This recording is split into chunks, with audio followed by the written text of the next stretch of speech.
Well, you ought to know the reason I'm really here is because we did a conference call with the DRC, Democratic Rural Caucus, about 2 weeks ago. I had just come back from Afghanistan and Iraq. I saw the 10th Mountain Division, and I'd come back and we did a conference call so that I could report on that visit with our troops, a visit that I took with Governor Patterson. And the chairman said, "Hey, Congressman, you need to get up to Fort Drum and visit." And that was the second time somebody had said that to me in about 48 hours. General Oates, Commanding General of Fort Drum, was actually in Iraq, and I sat down with him and got a brief from him. And he said, "Congressman, you better go to Fort Drum." Now, when General Oates told me to go, I said, "I'll try."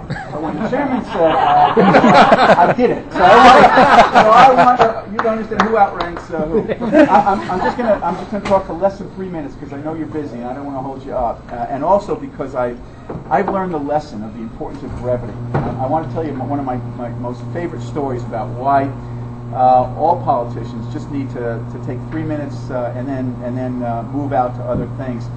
I represent a pretty tough congressional district in downstate on Long Island.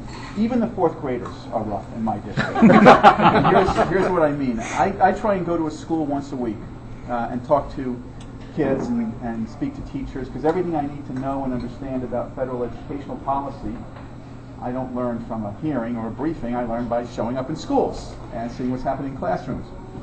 And I went to this one fourth grade classroom called the Norwood Avenue Elementary School and gave a little talk. And about a week later in Washington, this manila folder came to my desk stuffed with thank you notes from those fourth graders in that fourth grade scroll. Remember what that looks like?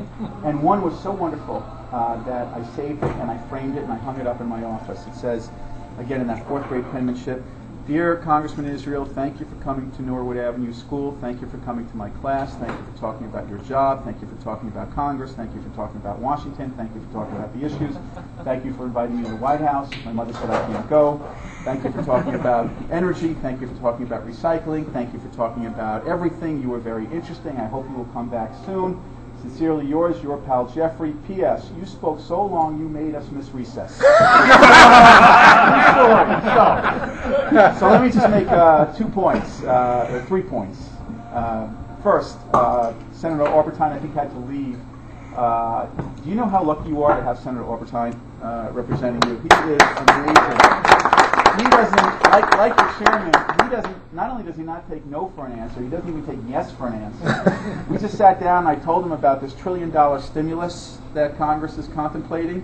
And he said to me, "Well, if I can, I don't want the whole $1 trillion for my Senate district, but I want most of it." And we're going to work very, very closely together. And Assemblywoman Russell is wonderful. We had a good chat. And I would have been here anyway. Maybe not this weekend, but I would have been here anyway before too long, because we got some really good news 2 days ago. I'm on the House Appropriations Committee.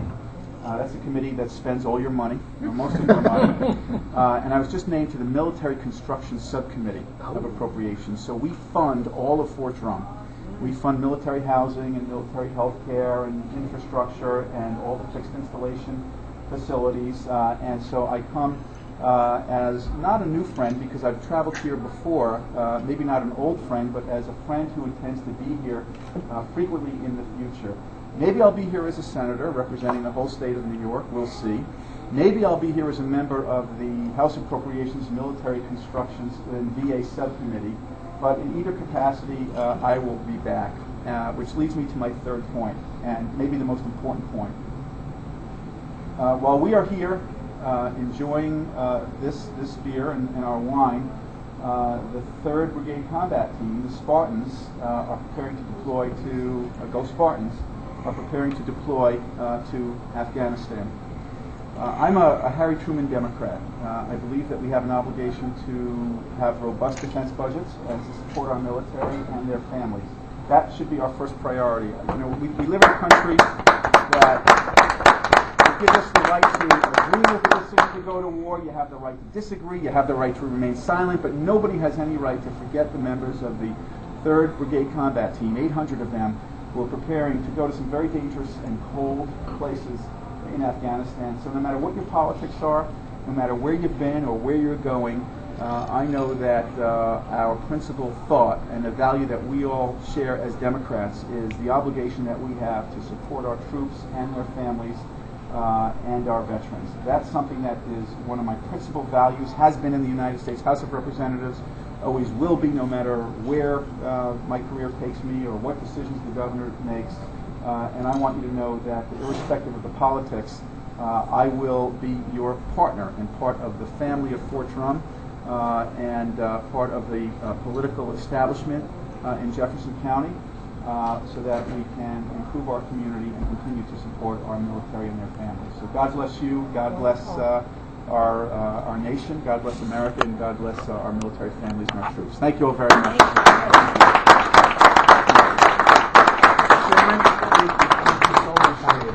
And I'm going to stick around. Jack, are we...